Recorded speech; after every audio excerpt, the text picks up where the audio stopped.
दिल्ली के बारे में? बिल्कुल, दिल्ली भारत की राजधानी है और एक बहुत ही दिलचस्प शहर है। यहाँ प्राचीन इतिहास के निशान हैं और साथ ही साथ आधुनिक भारत की एक झलक भी देखने को मिलती है। दिल्ली में आपको लाल किला, कुतुब मीनार जैसे ऐतिहासिक स्मारक देखने को मिलेंगे। अगर आप बाजारों का मजा लेना चाहते हैं तो चांदनी चौक और करोल बाग जा सकते हैं। दिल्ली में खाने के भी कई विकल्प हैं। क्या आपको दिल्ली के बारे में कुछ खास जानना है?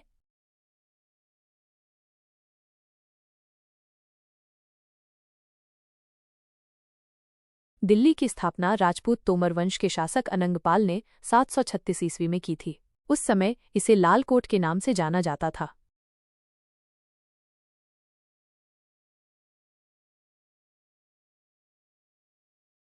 तब दिल्ली एक छोटे किले के आसपास बसी हुई थी जिसे लाल कोट कहा जाता था। ये किला आज के मेहरौली इलाके में था। उस वक्त दिल्ली की आबादी बहुत कम थी और यहाँ ज्यादातर राजपूत रहते थे। शहर के चारों तरफ खेत और जंगल थे।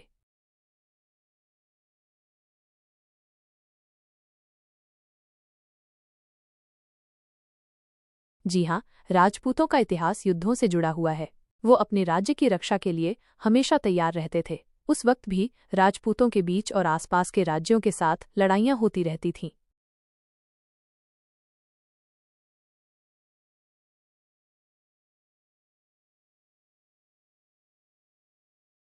ये कहना थोड़ा मुश्किल है कि राजपूतों की सबसे पहली लड़ाई कौन सी थी।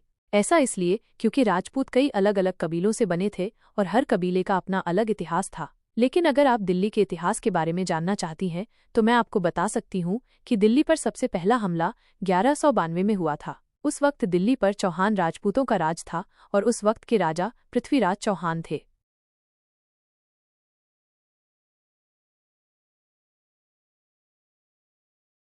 ऐसा तो कोई रिकॉर्ड नहीं मिलता है कि पृथ्वीराज चौहान की सबसे पहली लड़ाई कौन सी थी। जो सबसे पहली लड़ाई के बारे में जानकारी मिलती है वो है मोहम्मद गौरी से हुई तराइन की लड़ाई। ये लड़ाई 2 बार हुई थी। पहली लड़ाई में पृथ्वीराज जीते थे और दूसरी में हार गए थे।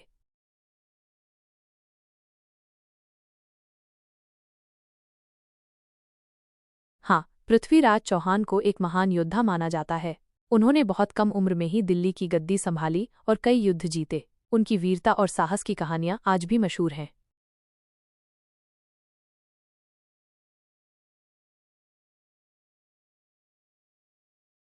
पृथ्वीराज चौहान के बारे में?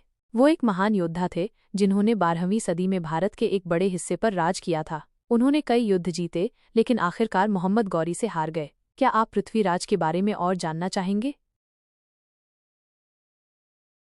जी हाँ, पृथ्वीराज चौहान के बारे में और जानना अच्छा रहेगा। आप क्या जानना चाहती हैं? मैं आपको उनके बचपन, उनके युद्धों या फिर उनकी जिंदगी के आखिरी दिनों के बारे में बता सकती हूँ। ठीक है, पृथ्वीराज चौहान का जन्म 1166 में हुआ था। उनके पिता का नाम सोमेश्वर था और वो चौहान वंश के राजा थे। पृथ्वीराज बहुत ही छोटे थे जब उनके पिता की मृत्यु हो गई और उन्हें राजा बनना पड़ा। पृथ्वीराज बहुत ही बहादुर और बुद्धिमान राजा थे।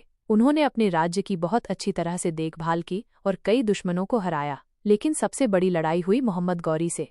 ये लड़ाई 2 बार हुई। पहली बार पृथ्वीराज जीत गए थे लेकिन दूसरी बार वो हार गए और उनकी मृत्यु हो गई।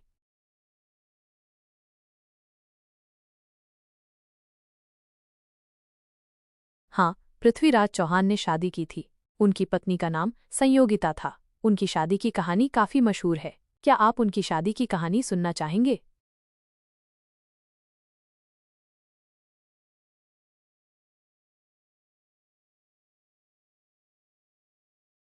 पृथ्वीराज चौहान और संयोगिता की प्रेम कहानी तो बहुत ही मशहूर है। संयोगिता राजा जयचंद की बेटी थीं, जो एक बहुत ही खूबसूरत राजकुमारी थीं। पृथ्वीराज चौहान उनकी खूबसूरती के दीवाने हो गए थे, लेकिन राजा जयचंद पृथ्वीराज को अपनी बेटी से शादी करने नहीं देना चाहते थे। फिर एक दिन राजा जयचंद ने अपनी बेटी का स्वयंवर रखा। स्वयंवर में कई राजा आए, लेकिन संयोगिता किसी को भी पसंद नहीं करती थीं। तभी अचानक पृथ्वीराज चौहान वहां पहुंच गए और संयोगिता ने उन्हें ही अपना पति चुन लिया। राजा जयचंद इससे बहुत नाराज हुए और यहीं से इन दोनों के बीच दुश्मनी शुरू हो गई।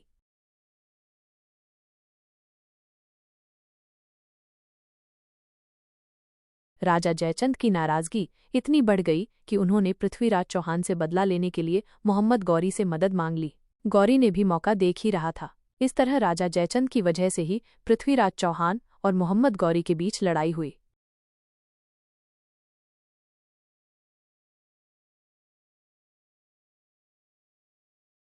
मोहम्मद गौरी और पृथ्वीराज चौहान के बीच दुश्मनी की शुरुआत तो राजा जयचंद की वजह से हुई थी, लेकिन गौरी की नज़रें भारत पर पहले से ही थीं। वो भारत में अपनी सल्तनत जमाना चाहता था। पृथ्वीराज चौहान उस वक्त के सबसे ताकतवर राजाओं में से एक थे, इसलिए गौरी को लगा कि अगर वो पृथ्वीराज को हरा देता है तो उसके लिए भारत के बाकी हिस्सों पर राज करना आसान हो जाएगा।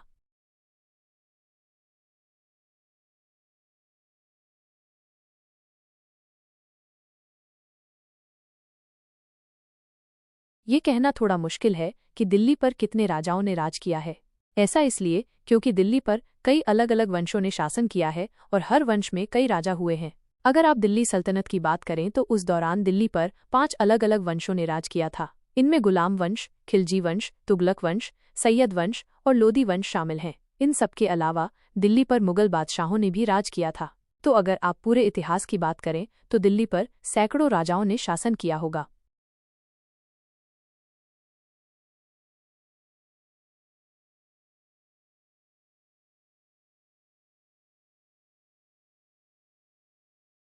सबसे पहले दिल्ली पर राज करने वाले राजपूत तोमर वंश के शासक थे।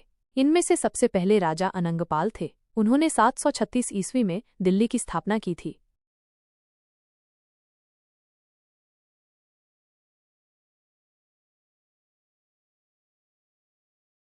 आपका स्वागत है।